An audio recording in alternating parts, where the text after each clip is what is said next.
So we are based right outside of Portland, Oregon, and I like talking about things nationally, yes, about what's going on in the federal level and what Trump's doing and what the nation's doing, all the good deals he's making, and all the national stories we like to touch on. But I also like to touch on what's happening here in my home state, because here in Oregon, the Democrat Party has complete control of every branch of government. And it's a good lesson for you red staters out there and you people that, fled maybe a blue state, of the craziness that is going on here, so that you can stay more involved in your communities and not allow this to spread there while we fight the good fight here. And so I want to update what's going on here in my state, because a lot of this stuff you're going to be like, what? A lot of this stuff's not going to surprise you. You've probably heard a lot of this before, but here is the update on what's going on. Before we get into it, make sure you like and subscribe to the channel and follow me at David Medina, PDX, across all social media. If you're wondering what the PDX stands for, it just stands for Portland. That's our airport, PDX. And that's just the abbreviation for the city. So let's get into it. Again, a lot of this is not going to be good news. Let me fight through the thousands of ads here from the Post Millennial.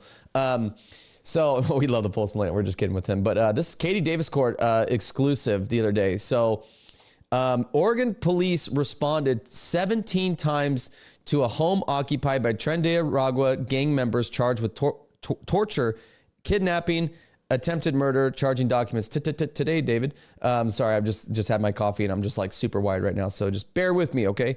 By the way, producer Vlad's here. Sometimes I forget to bring you in. I'm sorry, brother. Even though he never asked to be on camera, I like bringing producer Vlad in. He's always got good takes, man. I'm surprised. Someone that grew up in Oregon, actually 23 years old. 24 now. 24? Yeah, that's right. You just turned 24. The education system didn't fail you, man. That's awesome. Were you homeschooled? Until 5th grade, and then I went to PCC at 14. I actually went to PCC as like a kid because I was so you went to college early. You're one of those. Yeah. Okay. So what's that supposed to mean? So this is so crazy. Oregon police responded 17 times to a home occupied by a Tren de Aragua gang member charged with torture, kidnapping, attempted murder, and charging, according to the charging documents. This is from Katie Davis Court of the Post Millennial. Just amazing reporting right here. But this was in Lake Oswego. This is just down the road from us, right outside of Portland. And I want you to really think about what we just read right there. Now, if you don't know, Oregon has some of the most intense sanctuary policies where the local police and the local government here does not cooperate with ICE. They don't even cooperate with ICE detainers, even when it comes to dangerous criminals. And so they talk about safety. They talk about all the safety of Oregonians and people like us, yet they continue to pass laws and ignore ICE detainers for dangerous criminals and gang members and cartel members that are in our state. Like, does that make any sense? That makes zero sense. And you even have the Portland Trailblazer franchise, our pro sports teams in Portland, that are pleading with the local leadership to start prioritizing public safety. It's like they're just now speaking out. The Portland Timbers and Portland, I'll show you guys that in just a second. But this article goes on to say, an Oregon home that housed illegal immigrants accused of kidnapping, torturing, and attempting to kill a Washington state woman in January has prompted at least 17 police responses within the past year over a number of alarming incidents reported at the property. According to dozens of police reports exclusively obtained by the Post Millennial, police records show that the neighbors have called 911 to report concerning activity that would generally increase after nightfall, including sounds of screaming, vans full of people being dropped off, an alarming presence of young girls at the residence, drug use, and more. Here's the address, the Bonita Road. Us locals all know where that's at in Lake Oswego. Lake Oswego is known as an affluent area with people that, more of the upper middle class to, rich people, basically. So this is pretty interesting. But the police showed up to this house 17 times to a house that housed illegal. That showed you just the lack of investigating, or maybe they did investigate and they saw that they were illegal and they left it alone because they know the Oregon, the governor and the legislature, they know the policies here, the sanctuary policies, and they did not want to mess with it.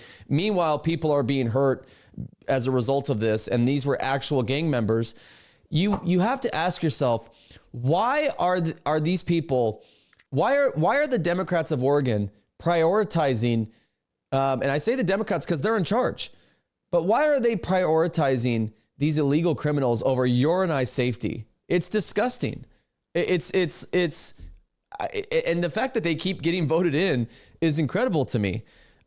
This is unacceptable. This is one of the biggest threats to public safety, is not only ignoring illegals that are here, but ignoring the illegal criminals that are here and refusing to cooperate with ICE. You already saw a lot of police departments around Oregon that refused to cooperate, that said they came out and said they were refusing to cooperate with ICE. Why would you refuse to cooperate with ICE when they're like, at least cooperate with them when it comes to illegal criminals? But no. And that's how dangerous these sanctuary policies are to the state of Oregon. And so don't ever, I don't ever want to hear the Democrats. And when I say Democrats, I mean like the politicians, the leaders. I don't mean like, you know, I know a lot of Democrat voters who don't agree with what they're doing either. I'm talking about the leaders. Whenever you hear them talk about safety, health and safety, you can't ever take them serious again when you read stories like this and you see how they're allowing cartel members. They had the biggest fentanyl bust in American history with the kingpin living in the capital city of Salem, Oregon. Don't ever let these people tell you anything about health and safety anymore. And so we had that. And then let me show you. So this article right here, the Portland Trailblazers, Timbers, the Timbers is the professional soccer team here in Portland. They published an open letter urging the city to preserve public safety. Yeah, I think you're like 4 years too late on that, guys. I mean, obviously it's good to see this come out, but it's like, where were you guys in the riots of 2020? Where were you guys when crime was hitting record highs in 2021, 2022? Where was the leadership from our local pro franchises? Well, I'll tell you that the Timbers are literally like held hostage. The Timbers franchise by Antifa. Like that's literally half their Timbers army at the games.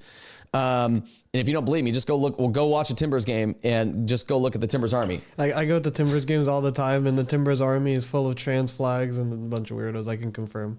I go to the Timbers army every game. Unbelievable. So there you go. You have firsthand evidence right there. And so, you know, you have all these things with Oregon, and one of the biggest problems with Oregon is the homelessness problem. We rank 4th in the nation for the amount of homelessness, and it is almost, what is it, doubled? So in Multnomah County alone, it's doubled in the last 2 years. I think there was around 7,000. And so we have a housing crisis in Oregon, which means we're not built. There's not enough houses for people, and then our homelessness is increasing. And what are our leaders in Oregon, in Salem, doing about it? Well, the Democrats just shot down a Republican bill that would basically let the local leaders take control of the homelessness problem. Meaning, for those who are not like politically savvy, meaning like cities like Sherwood and Lake Oswego and all the cities, those local city municipalities would be in charge of the homelessness policies. And that bill would have had not Oregon's governor or the legislator be in charge of that. It would send it down to locals like Bend, Oregon and stuff that is dealing with homelessness problem. And the Democrats shot this bill down. They said, nope. They're so power hungry in Salem. The governor and the Democrats and the legislator and the supermajority legislature, they're so power hungry that they said, nope. We don't trust our local leaders, even though our homelessness problem is getting worse.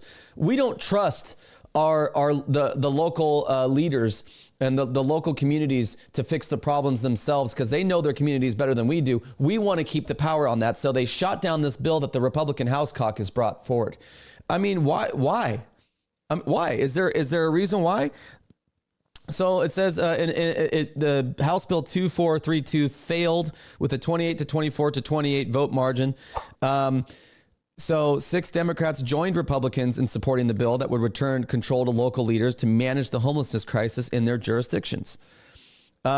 So Drazen, the Republican House leader, said the governor is personally responsible for this policy, which for years has been making the homeless crisis worse. She's right, while taking the power away from local leaders to restore safety to their streets. I mean, go look at what Clackamas County is doing, and the Clackamas County commissioners over there are doing. I mean, look at the problems that they're solving over there. That is the power of local control. When you allow the local communities to take care of these problems on their own and stop letting it come from the top, you get solutions. And the Oregon Democrats are like, no, we don't want to do that. We want to keep the power. I don't understand the thought process behind these guys sometimes. Like why? It's like almost like they don't want to solve it. because we've seen what they do when they try to solve the homelessness problem in Oregon. We see what the Democrats in cities like Portland, they do. They pour billions of dollars into the problem, and yet we get no results. We get, in fact, worse results. We already saw this whole thing about how Kevin Dahlgren, a homelessness advocate here in Portland, exposed the story about how I forgot what it was, but it was basically like they cycle through where they distribute tents and then they go clean it up, and then they think get it's like every 90 days or something they like do like a whole like tent redistribution and they like give them like free access to go take whatever they need. So and that got clean them up. That got exposed. So now Multnomah County is like, oh, we're going to stop TARP and tent distribution and redirect it to $600K to other services. Oh, really?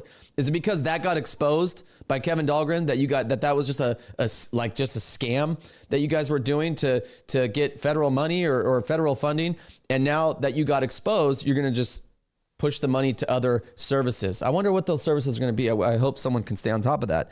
But the point is that look at Jeff Eager, the official count of the homelessness population in Multnomah County, Portland, Oregon, has more than doubled in 2 years. The political leadership in Multnomah County, Portland, and the state of Oregon insists homelessness is a priority, but they're making it worse. We got to vote them out. Wishful thinking, Jeff.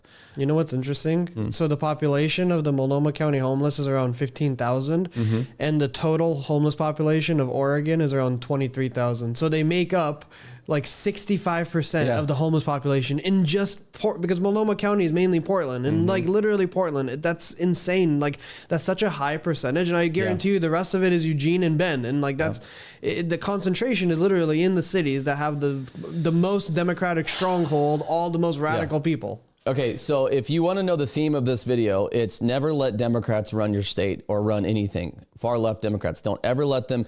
There are a couple good Democrats in Oregon. There are Mark Meeks. I would argue he's probably more conservative on some things than some Republicans in Oregon. But I'm not talking so much about the moderate Democrats because they at least have some reasoning, right? But the far left Democrats are just absolutely destroying Oregon right now. And you see all these videos of all the homelessness. They say homeless campers showed up in their parking lot and refused to leave. And up until now, they haven't felt a whole lot of cooperation from the city. Businesses are crying for help in Portland for the city to do something about the safety issues and the homelessness and the camping and the tent issues. They are begging the city. I know several business owners. I know business owners that own a nightclub, that own all this kind of stuff. I talk to them almost every week. And they all tell me the same thing. The city doesn't care. They don't care. They don't care. We're having to shut down our business. We're having to close more days. The city just doesn't care. How in the heck in the biggest city in your state do business owners have a hard time securing just the regular public safety outside their businesses? It's just unbelievable. And then to make matters worse, okay, again, so what's the point of this whole thing? Never let Democrats run your state, because this is what's happening in Oregon. Now Portland announced that the electric rate, the water rate, and the gas rate taxes are all increasing. Remember, I told you guys in videos earlier this year, I said, what's going to happen when the population decline? People keep leaving Portland. You and I are going to foot the bill. It's going to be more taxes. They have to get the money from somewhere. And look what's happening. So not only do these businesses and these residents in Portland, not only do they have to worry about their safety, so much that their pro franchises are crying for the city to start prioritizing it. Why do they have to beg for that? That should be a given in any city, especially a big one. But now they are raising their taxes. If this is from the Oregon Catalyst, all of the bills, this comes after, Portland General, criminals, in my opinion, Portland General Electric, just consistently, where's the cap on that? Like, who are they in bed with in the Democrat Party? How are the Democrats not doing anything about PGE? PGE is out of control. And this comes as a Portland mayor is proposing a 25% increase in parking meters, 100% increase in Uber tax. I mean, they're just trying to tax you to hell for their failures, ladies and gentlemen. That is the point of this whole thing. And this is why I share stories from Oregon, because it's so important that not only people of Oregon are informed, but that the people across the country see what a one-party rule does to a state and to a community. We have so many issues here in Oregon, and the solutions to these issues that were created by these same people proposing these solutions is just to tax you more and just to, be quiet. We're going to tax you more and just keep voting for us. Why do we keep voting for them? Because they have people locked down to single issue voters, which is like the women's rights and the trend. But I'm telling you guys, listen to me very carefully, and we'll end this here. If more people, there are more sane people in Oregon than there are insane. I wholeheartedly believe that. And that's why I'm putting my efforts in traveling the state to register Republicans and register anybody. I don't even care if you don't want to register as a Republican. Stop voting for Democrats, or at least vote for Republicans so we can get some more sanity to run our state. Because, and I'm not sitting here saying that Republicans are God's gift to the earth or that Republicans are perfect. I'm not perfect. Nobody's perfect. But gosh dang it, they will be so much better than what we have now. Like, you really can't get worse than what we have now. Failing kids, failing schools, homelessness problem that keeps getting worse, billions of dollars being poured into it, businesses crying for help, crying for the city and for the state to prioritize safety, pro-franchise sports teams, crying for the city to listen to them and prioritize public safety. You have tax increase after tax increase. And every time the Republicans try to offer a solution, like, hey, just let the local communities start to take a crack at these problems. Nope, we want to keep the power. Why? Why? Ask yourself why. I believe there are so much more sane people in Oregon than there are insane. And well, why do Democrats keep getting voted? Why do they keep getting voted in? Because the sane people are they're so filled with apathy and hopelessness. And that comes from our Republican Party. We haven't really been giving them anything to be excited about. That has to change. I like what I've been seeing, though, from the Republicans in Salem. I like this whole podcast that they're doing. I like that they're getting out there and speaking out more. I love that. We're getting to know them more. That's what they should have done 4 years ago when they were criticizing me for doing it. I love that, though. I love anything that's going to help Oregon. I love the state. The state is one of the most beautiful states in the United States. And it's the most beautiful. It's filled with some of the greatest people. And it's being ran by evil, evil, evil. And I believe that if we can activate enough non-affiliated voters, meaning voters that don't identify with either party, if we can get them excited, if we can get them to get off the couch and vote, we can beat these guys, and not only beat them, but beat them handily. We just got to give people something more excited, something to be excited about. So there you go. Like and subscribe to the channel. Make sure you follow me at David Medina PDX. If you like this, share it for somebody that needs to hear it. Appreciate all of you guys, and we will see you on the next one.